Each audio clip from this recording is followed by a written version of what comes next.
you guys a book. So today we're gonna be reading the Zodiac Academy.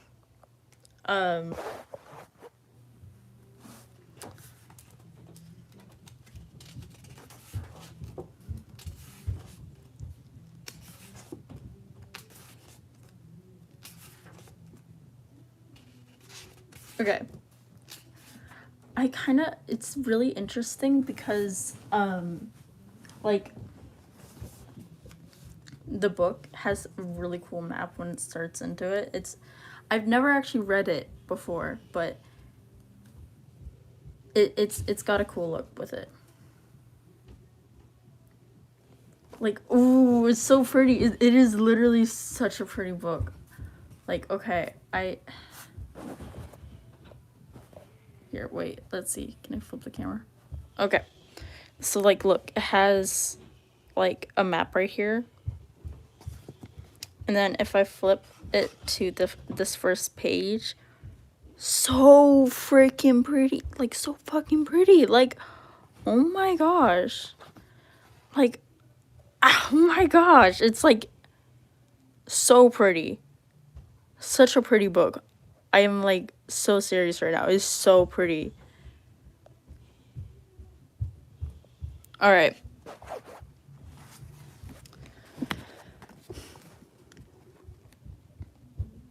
I was halfway through a window when the police siren sounded. Pause. Breath. Regal hips. The window was a tiny thing with a metal latch digging into my stomach, but I was underfed and had the determination of a pit bull. You've met your match, Mr. Window. Sirens again. My heart thumped, a warning tune in my ears. I lifted my head. The bathroom below me, familiar and haunting.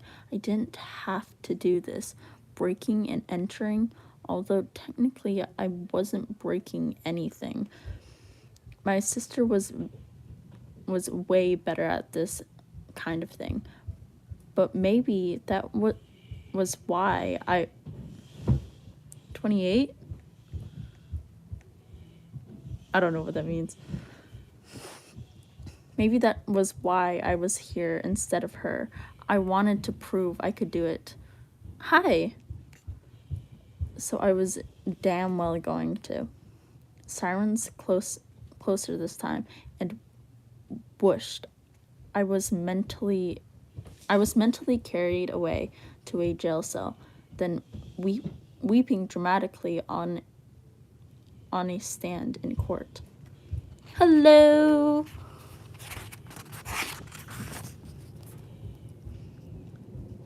Guilty, the jury chimed, then bam, a metal door slamming in my face while I turned to my cellmate, Patrick, who had a matching gleam in her eyes. Hi. I'm right now reading the book called Zodiac Academy, so... Tori would kill me if I got arrested, although to be fair, she was one mistake away from ending up behind bars herself. We'd be forced to be reckoned with in a jail, queens of condemned like the Mall and Louise. If they hadn't driven themselves off a cliff. Mental note, discuss with Tori if jail is a decent plan B. For now, prison wasn't on my to-do list. My senses were alive with adrenaline and, okay, just a little bit of fear. Can I do this? Yes, I can. Damn it. Yes, I can, damn it. I took a bracing breath. The chances were those cops weren't coming for me. I took a bracing breath. The chance the chances were those cops weren't coming for me. I just had to be fast and precautious. I braced my hands against the ice-cold tiles and pushed my hips, getting jammed and my butt weaving like a flag as I hung out the back of the house. The midnight blue tips of my ebony hair were tossed around like a sheet in a storm. Push, wriggle, yes. I climbed onto the toilet without grace and jumped down, my beat-up Converse as quiet as air.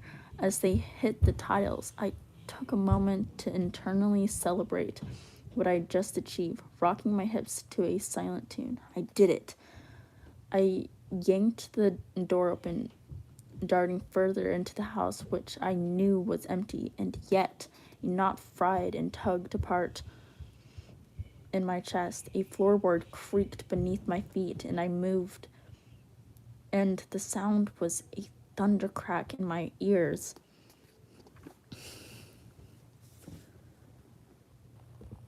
Pete's at work. No one's here. His name in my head sent a violent chill through me.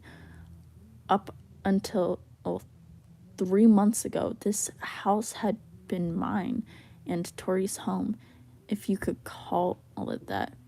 Pete had never thought of us as his kin. We'd been stuck here for our final year in foster care, and the day before we turned 18, he'd shove us out on our asses since he was no longer entitled to the state funds for looking after us. But the only thing he ever looked after was a bottle of Jack and his precautious 58-inch TV. I slipped into the room, which had been mine and Tori's, stripped bare already. He wouldn't be getting any more foster kids now that Darla had left him nearly 2 months before our birthday. What am I doing? I'm reading The Zodiac Academy by Caroline Peckham. She walked out, and I couldn't blame her. He conveniently forgotten to mention that to our social worker, and we'd been too close to freedom to kick up a fuss. Yeah. There hadn't been much to remove from the room except the bunk bed that had been too damn small and too damn degrading for a couple of grown-ass girls. Oh no, did I forget to thank you for that setup, Pete?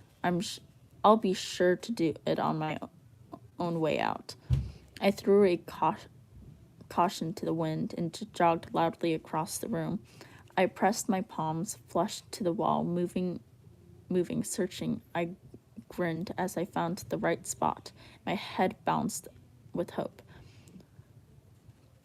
I gripped the edges of the brick and pulled the masonry coming loose until I revealed the little cubby hole me and Tori had used to stash stuff.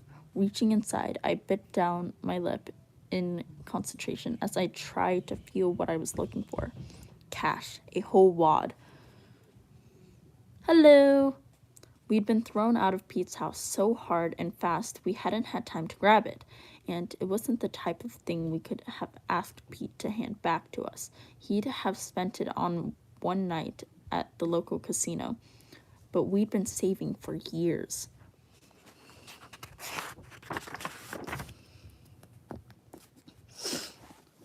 While I'd been hustling for money from students at school, buying and selling their unwanted crap for them and taking a profit, Tori had been doing something more illegal. She never really went into it because she didn't want to implicate me, but I could hazard a guess at what it was. She always came home at an ungodly hour for the night, smelling of gasoline and adrenaline.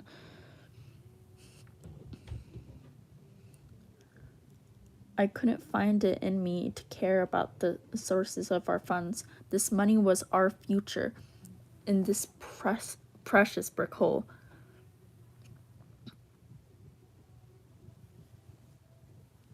Was nearly $2,000, enough for a whole lot of rent on our apartment, and a shit heap. It might have been, but it was certainly better than a cold sidewalk. Knuckles raped against the front door hard. My gut plummeted. Pete didn't have friends. He was a loner, a loser. Cops immented. My fingers brushed the pile of cash, and I snatched it into my fist, bundling what I hoped was the whole content between my fingers. A crash sounded as the cops battered the front door down. No, no, no. Hard in my throat, I ran like there was a fire up my ass. A door burst down the hall. Freeze! A male voice shouted. I threw a glance over my shoulders, and all I saw was a barrel of a gun. Holy shit, don't shoot! I crashed into a wall in my panic, my shoulders bruising on impact. I said, freeze! The cop yelled. Desperate, I lurched towards the bathroom, slamming the door shut and shoving the bolt into place. No shots fired yet. That's gotta be a good thing. Cops don't shoot unarmed teenage girls, do they? I shoved the cash into my back pocket of my pants, scooped up Pete's toothbrush, and ducked it into the toilet bowl. A thump sounded on the other side of the door, but I was already halfway through the window, and Pete's toothbrush was back in its holder. Totally worth the 5 seconds it had cost me. I squeezed out and hit the ground running, fleeting towards the back fence, where I knew for a fact the neighbor's Rottweiler had dug a sizable hole. More shouts followed me, but the wind was tugging at my hair, and my lungs were expanding with freedom. It was pure ecstasy, tumbling through me like a drug. I pictured Tori's face when I told her what I'd done to Pete's toothbrush, and I couldn't wait to hear her laugh over it. I doubted whether I could pull this off. I was usually the one who tripped over her own feet on a regular basis, but not today, damn it. Hey, stop! A female cop this time. My dream died and my heart turned to ice. I dropped into a flower bed and hauled myself through the hole under the fence. My jeans sagged on the underside of a sharp wood. It scratched my skin, and I yelped at the sound of footsteps closed in. I need this money. It's not even his, I shouted, my heart wailing just as loudly in my chest. Hands caught my ankles, and my heart nearly combusted. I unhooked my belt, and in that minute I felt it, all of it. The cash cascaded down into the mud, brushing across my torn skin and falling to the ground. I hadn't tucked it in my pocket. I tucked it into my damn belt. No! I kicked out at the cop, but she didn't let go, her nails digging in. Sarge, she yelled for backup, and I could see my life fading before my eyes. Screw jail, it was a terrible plan B. A forbidden male voice filled the air and cut into me like a knife. Let go of her! The cop released me, and I thanked my lucky stars as I scrambled onto my knees. I turned back, but a pair of large hands were already wrapping all of our lovely green cash up in a ball. That's our life you're taking! I booted the fence hard, yelling my rage before turning and running as fast as and as hard as I could in the opposite direction. Whoever that guy was, he'd both saved my ass and ruined my life. Thanks, asshole. I trudged up the 4 floors to our apartment, caked in mud, and furious as hell with myself. My hands were jammed in my pockets, and I was soaked through from the downpour I just experienced for 10 blocks. Chicago was having mood swings. If it wasn't the wind, it was the rain. It was September, damn it. They were still sunbathing in Springfield. I shivered as the cold trickled into my bones and made even a single part of me numb, apart from the pain of losing the cash and the shame that I failed so deeply. I twisted my key in the lock, marching into the tiny studio with flatly green paint on the walls and exposed brickwork, which didn't look haphazard. It looked like a half-finished job. Tori was stretched out on the couch, thumbing her cell phone, which had jagged cracks up the center of the street. At least she'd secured herself a smartphone. I was stuck with a Nokia from the 90s, which did nothing but make calls, as if that was what a phone was for. I shed my leather jacket with a dramatic huff, and she glanced up, arching a brow. Her face transformed as she pulled herself out of the technology brain and sprung to her feet. "Where have you been?" she asked, confusion gleaming from her olive green eyes, which were the exact same shade as mine, like everything about us.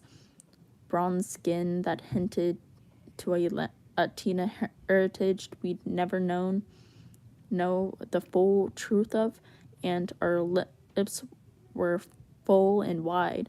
We were a mere vision of one another, except for my hair, dark blue tips. Maybe that was why we drove each other crazy sometimes.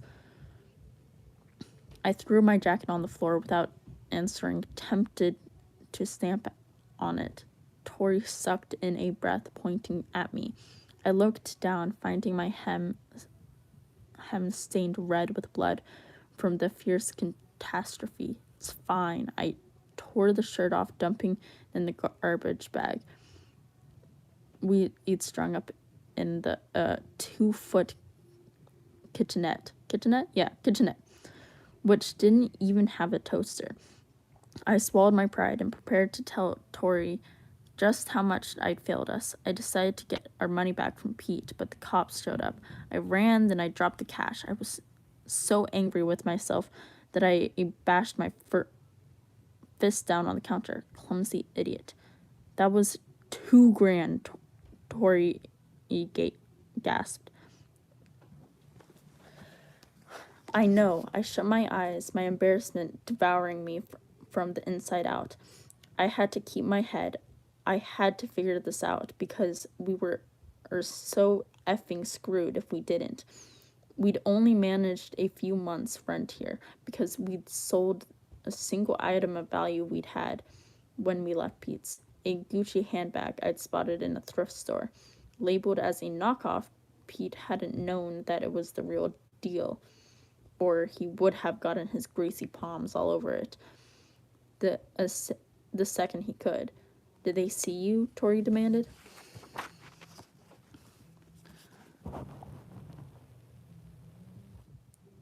"Yes," I sighed. "He must have gotten cameras installed, or maybe the neighbor. Who knows? It all amounts to the same thing. I messed up and we're screwed."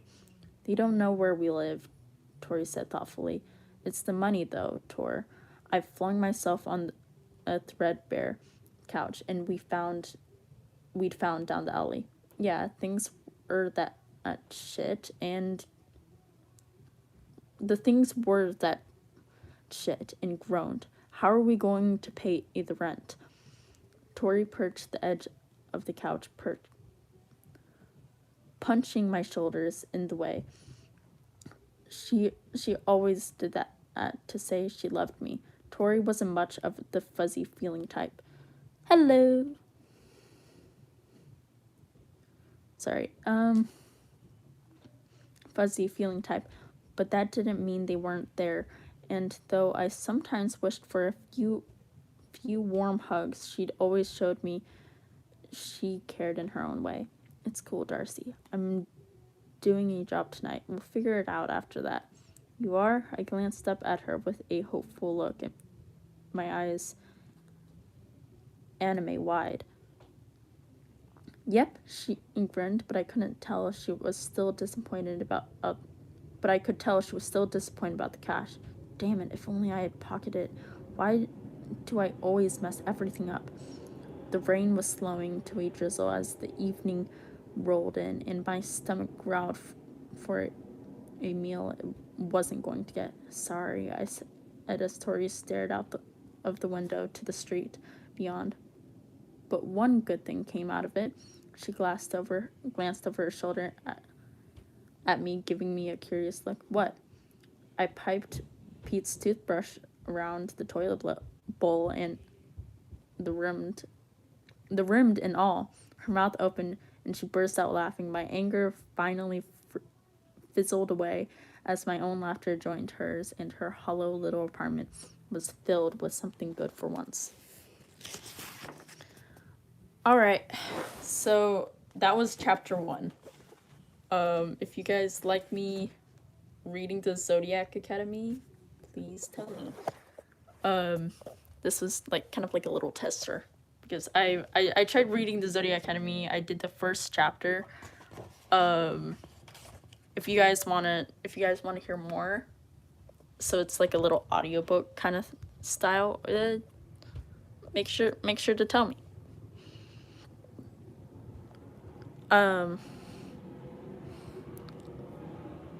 Thank you. Bye.